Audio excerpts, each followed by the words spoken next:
आते लेकिन होते हैं।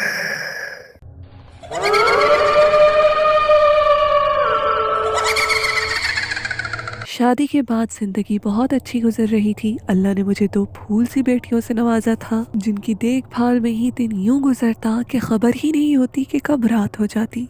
सास ससुर भी बहुत अच्छे हैं। एक देवर है जो साथ रहता है, बाकी 2 नंदे हैं जो अपने घरों की हो चुकी हैं। हमने घर चेंज किया था। शिफ्टिंग के बाद कई महीनों तक सब सही था। हम नए इलाके और माहौल में एडजस्ट हो चुके थे और मिलना जुलना भी किसी से इतना था नहीं, क्योंकि घर के कामों में ही दिन यूं ही निकल जाता था। वो छोटा सा घर था, पर खुशी इस बात की थी कि अपना था।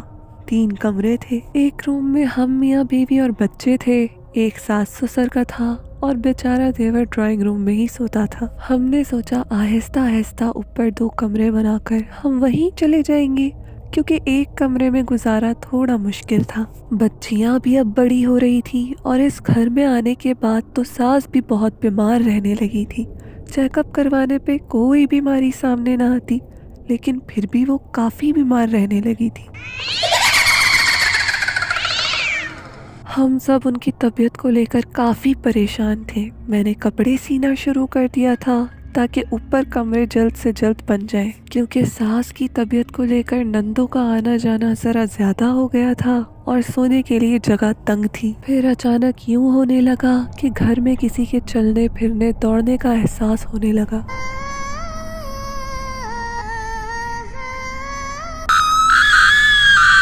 जिसे हम वहम समझ के इग्नोर कर दिया करते थे, मगर अकेले रहो तो कोई काली सी चीज गुजरती नजर आती थी। वो चीज छत से आती और वापस छत पे ही चली जाती। कई बार तो हमें लगा कि वो हमारा वहम है, लेकिन सबको एक सा वहम तो नहीं हो सकता ना। सास के साथ साथ अब ससुर की भी तबीयत खराब होने लगी थी। रात मेरी प्यास से आंख खुली और मैं नींद से बेदार होकर किचन से पानी लेने की नीयत से बेड से उतरने लगी तो बाकायदा किसी ने मुझे दोनों हाथों से धक्का दिया और मैं काफी जोर से नीचे गिरी। मेरी चीख सुन के सभी उठ गए, मेरे पास आ गए, लेकिन मैं उठ नहीं पा रही थी क्योंकि मेरे पैर की हड्डी टूट गई थी। सब हैरान थे कि हड्डी कैसे टूट गई और मैं हैरान थी कि धक्का किसने दिया।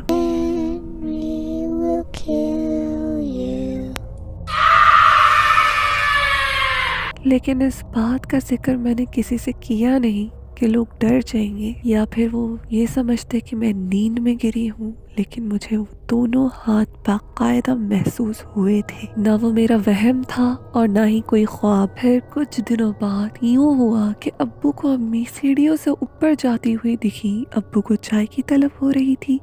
वो उनके पीछे पीछे गए कि बेगम जरा चाय तो बना दो, लेकिन अम्मी उनकी बातें अनसुनी करके सीधी ऊपर छत पे जाके खड़ी हो गई। हालांकि वो ऐसा करती नहीं थी। अब्बू अभी सीढ़ियाँ चढ़ते ये कह ही रहे थे कि मैं चाय बनाने बोल रहा हूँ, लेकिन तुम हो के सुनती ही नहीं कि अचानक अम्मी ही नीचे सीढ़ियों के पास आकर बोली, बना तो रही हूँ, सब्र तो करें, क्या ऊपर से चिल्ला रहे हैं। जिस तरह अब्बू खड़े थे सीढ़ियों के दरमियान, अब अब्बू के सामने 2 अम्मियाँ खड़ी थी, एक ऊपर और एक नीचे, और अब्बू की आंखें हैरत से फटी जा रही थी कि इतनी ही देर में ऊपर खड़ी वो औरत नजरों के सामने ही गायब हो गई।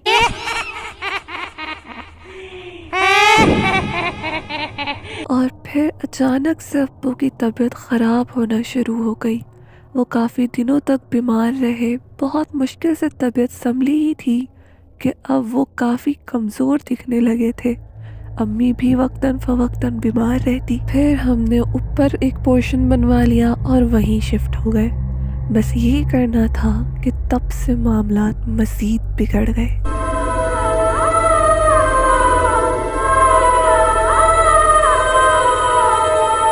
अल्लाह ने मुझे तीसरी बेटी से नवाजा।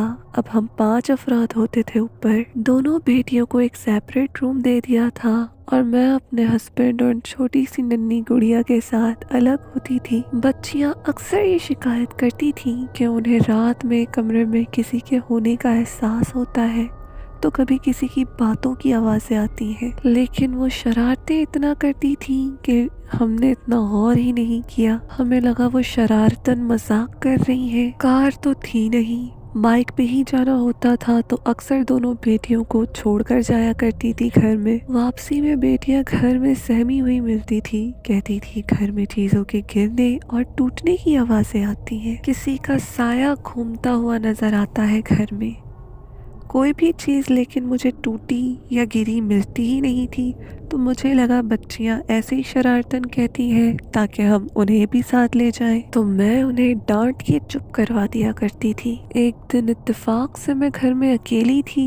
बेटियां छुट्टियों में नानी के घर रहने गई हुई थी और मेरे हस्बैंड छोटी बेटी को लेकर रात में टहलने गए थे। मैं काम से फ्री होकर लेटी उनके आने का वेट कर रही थी कि अचानक एक जोरदार आवाज आई। ऐसी आवाज जैसे किचन के सारे बर्तन कैबिनेट समेत गिर पड़े हों। मैं एकदम चौंक पड़ी और फौरन भागती हुई किचन में गई तो वहाँ सब पहले जैसे ही नॉर्मल था, कुछ भी न टूटा न गिरा हुआ था।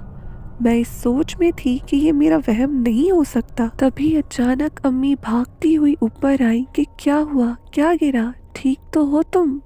मैंने अम्मी को बताया कि आवाज़ तो किचन से ही आई थी, लेकिन यहाँ तो सब ठीक है। हमने अच्छी तरह देखा लेकिन कुछ भी ना गिरा था ना टूटा हुआ था। बच्चियाँ ठीक कहती थी।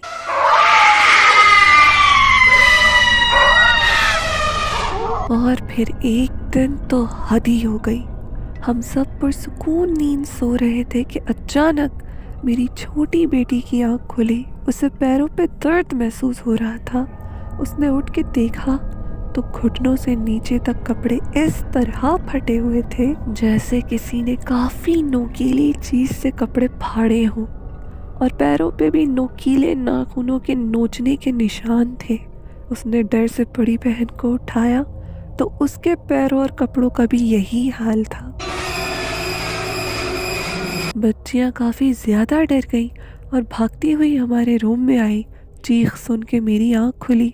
मैंने उठने की कोशिश की तो मेरा भी वही हाल था। मैंने इन्हें उठाया कि देखें ये क्या हो रहा है, तो हैरत अंगेज बात ये थी कि हमारे आंखों के सामने इनकी शर्ट फट रही थी और नाखूनों के निशान इनकी पीठ पे बन रहे थे।